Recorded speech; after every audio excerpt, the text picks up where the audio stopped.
Алып қашу құрбаны. Соңғы бөлім. Авторы Айдана Істілеуова. Достар, менің каналыма тіркеліп қойыңыздар. Мен алдағы уақытта көптеген қызықты аудио әңгімелер шығаратын боламын. Бірде ауруханадан шыққан Гүлжанға қызы алдынан жүгіріп келе жатқанда абайсыз құлап, тізесін соғып алды. Бұны көрген енесі Гүлжаннан жынын қалай аларын білмей жүрген. Қарғысты қарша боратқан енесі, сен қатынның кесіріңнен қызымның аяғы жараланды, оңбаған, өліп қалмайды екенсің, омырауыңдағы ісігің асқанып, әй қайдам, сен сорлыны Құдай да алмайды, деп Гүлжанның шашынан сүйреп ұра жөнелді. Осы уақытқа дейін үндемеген Гүлжанның жан айқайы шыға айқайлағанда ерден келіп соққыға жықты. Сен қатын ауруханаға жатып құтырайын деген екенсің, деп тепкінің астына алды. Жазығы болмаса да таяқ жеген Гүлжан түнін жылаумен өткізіп, таң ата өз үйіне сүйретіле жетіп барды. Анасы қабағын түйіп қарсы алған. Әкесі қызының мынадай түрін көріп, көзіне жас келді. Жарығым-ау, енді ана айуанмен тұрушы болма, бір күні өліп тынасың мына түріңмен, деп қолдағанда, анасы айқай шығарып, енді қалғаны қайтып келген қызды бағуым еді, бар үйіңе, сол үйден сүйегің шықсын, мені ел-жұртқа масқара қылмай, деді. Гүлжанның әкесі, жап аузыңды бәйбіше, қызыңды өлімше етіп сабағанын көрмеймісің, мен де сені олай еркек болып ұрған емеспін, деп анасының аузын жапты.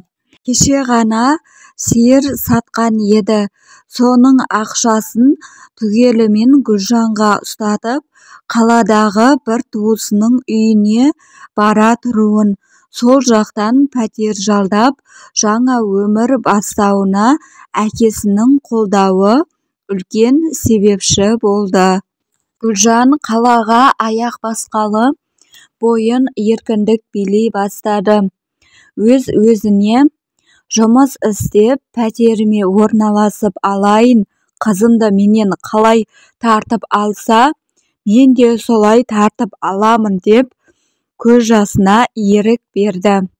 Гүлжанның біржола кеткеніне енесі той жасайтындай қуанды. Ерденге, сол қатынның кеткені жақсы болды. Бізге масыл болып ауруханадан шықпайтын еді. Әлде басқа біреуді тауып алды ма? Соңғы кезде ауруын сылтауратып, жиі ауруханадан шықпайтын, деді. Ех, салдақы, солай болғаны да, әйтпесе кім байынан таяқ жемей жатыр, бірінші рет емес бұндай таяқты жеп тұрғаны, бірдеңесі болғасын кеткен ғой, деп ұлының ойын әбден бұзды. Одан кейін ауылда білесіз ғой, гу-гу өсек. Басты жаңалық, Гүлжан басқа біреуді тауып, күйеуін қызын тастап кеткен бұзық әйел ретінде таныла бастады. Бұл уақытта Гүлжан жұмыс таба алмай қиналып, әр кафенің еденін жуып, күн шықса түннің қалай батқанын білмей қалатын халде еді. Тапқан жалақысы да не тамаққа, не пәтеріне жетпейтін. Уақыт өте жалақысы молырақ аспаздықты үйреніп, жалақысы да біршама жинала бастады. Арада 3 жылдай уақыт зымырап өте шықты. Гүлжанның да қаражаты жиналып, жұмыс жасайтын мейрамхананың иесімен жақын достасқан болатын. Ол досы әйел адам еді. Сол танысы Гүлжанның сырын біліп, жақсы заңгер тауып берді. Ол заңгердің есімі Сәлім деген орта жастағы, бұрын үйленіп ажырасқан еркек еді. Алғаш ажырасу туралы кеңес алуға барғанда Сәлімнің иіс суы Гүлжанды еріксіз баурады. Әрі сондай сыпайы еркекке біртүрлі көзқараспен қарай берді. Сәлім де Гүлжанды көргенде іштей неткен қарапайым, кішіпейіл жан еді. Қара торының әдемісін-ай деген сезімі де жылт еткені жасырын емес еді. Гүлжанның жағдайын білген Сәлім одан әрі аяушылық сезіммен қоса ұнату сезімі де ұштаса кетті.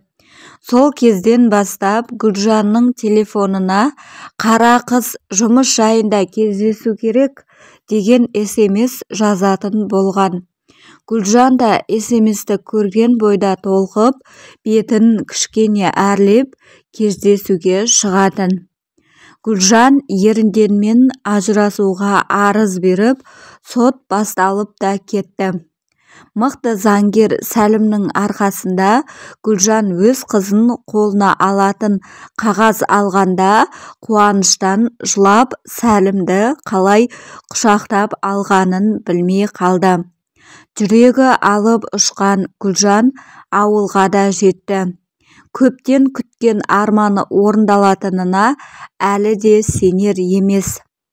Қасында заңды қызметкерлерді ертіп барған Гүлжанды көрген енесі көздері бақырайып, «Сен салдақы қай бетіңмен келдің? Кет, табалдырығымды аттаушы болма, жүзі қара», деді. Айқайдан оянып кеткен Гүлжанның қызы жүгіріп шықты. Шаштары таралмаған, үсті-басы кірлеген. Соңғы кезде әжесі біраз ауырып жүргесін немересіне қарауға уақыты болмай жүрген. Қызын көрген Гүлжан көзіндегі мөлдіреген жасты тыя алмай қалды. Құдды жетім бала секілді еді қызы. «Мен қызымды алып кетуге келдім» деген кезде енесі «Мен бермеймін» деп айқайға басты. Ол кезде Гүлжанның қызы 5 жастан асып ес біліп қалған еді. Бала кезден әжесінен айырылмай өскен қыз бақырып, әжелеп жылап жатты. Әжесінен күштеп тартып алғанына шыдамаған қызы өз анасын жек көріп түндерін жылаумен өткізетін еді. Артынан қарғысты қарша боратқан ененің көз жасы жүрегін сыздатса да Гүлжан шыдауға тырысты. Кезінде өзінде осындай күйге түсіргені еске түскен сайын «Осы мен қате жасамадым ба?» деген ішкі ары да маза берер емес еді. Немересінің кеткеніне шыдамаған ененің аяқ асты қан қысымы көтеріліп, мүгедектер арбасына таңылды. Емханаға жатып біраз ем алса да жағдайы нашарлап, арты қайғылы жағдаймен аяқталды. Ерден болса Гүлжанның номерін тауып алып, боқтық анайы сөздерімен қорқытатын күйге жеткен еді. Бар кінәні Гүлжанға тақты. «Сен менің шешемнің өліміне кінәлісің, сені қарғыс атсын, қызым өскесін, сенің қанішер салдақы болғаныңда айтамын» деп мазасын алуды шығарған. Арада жылдарда өтіп жатты. Гүлжан өз қызын әзер дегенде көндіріп, анасы екенін мойындатты.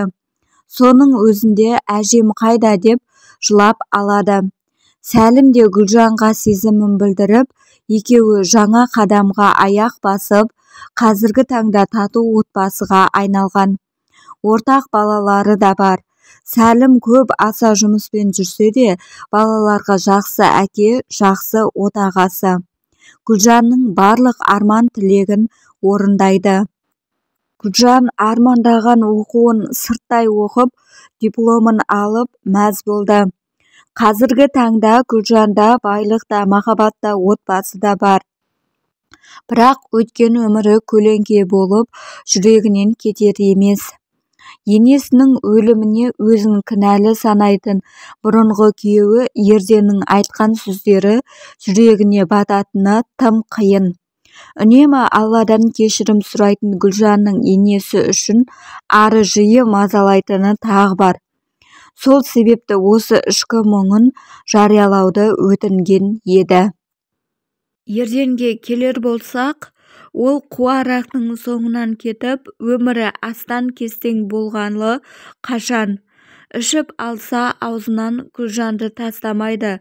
Сен жүзі қараны көрсем, өз қолыммен буындырып өлтіремін деп көшеде айқайлап жүреді екен. Гүлжанды алып қашуға көмектескен әпкесінің де отбасылық жағдайы мәз емес. Күн ара ұрыс таяқ жеу. Ұрыстың себебі сенің салдақы сіңліңнің кесірінен, Гүлжанның кесірінен бауырымнан айырылдым деп енесі күнде үйдің берекетін айылып айқай шығарып отырады екен. Осындай оқиғаға кім кінәлі? Бұл өмірде жазықсыз жанның көз жасына қалып бақытты бола алмайсың. Бәлкім, біреулер үшін бақыт деген ақша шығар, бірақ сол ақшаға да сатып ала алмайтын сыйластық деген нәзік сезім бар. Соңы